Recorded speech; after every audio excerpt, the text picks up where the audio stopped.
Selection shortcuts ह्यामध्ये कोणत्या डॉक्युमेंटचा part आपल्याला सिलेक्ट करायचा आहे हे आपण बघू शकतो किंवा त्यासाठी कोणते शॉर्टकट कीज यूज करायचे हे पाहू शकतो.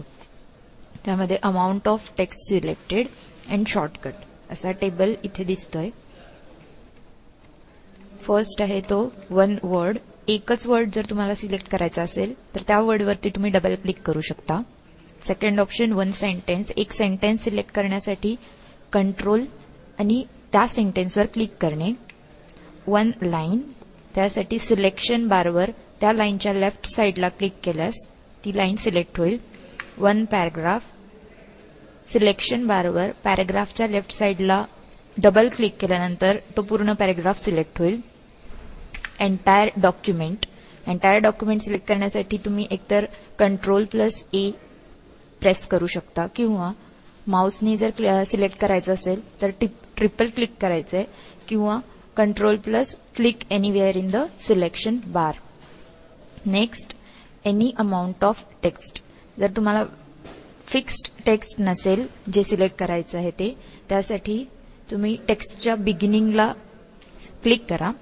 त्यानंतर शिफ्ट की प्रेस करून जिथपर्यंत टेक्स्ट सिलेक्ट करायचं त्याच्या एंडला क्लिक करा. त्यामुळे तो अमाउंट ऑफ टेक्स्ट सिलेक्ट होईल.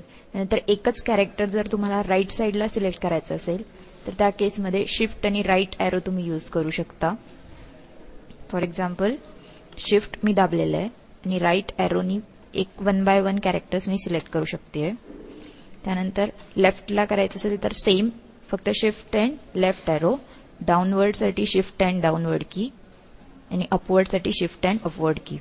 त्यानंतर वर्ड राईटला जर सिलेक्ट करायचं असेल तर शिफ्ट प्लस कंट्रोल आणि जी कोणती बाजू असेल ती एरो की, म्हणजे राईटसाठी राईट, लेफ्टसाठी लेफ्ट, अप अँड डाऊन.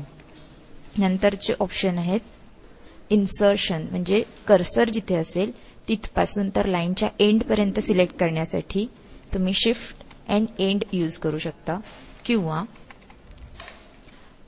लाईनच्या बिगिनिंग पर्यंत जाण्यासाठी शिफ्ट अँड होम सिलेक्ट करू शकता.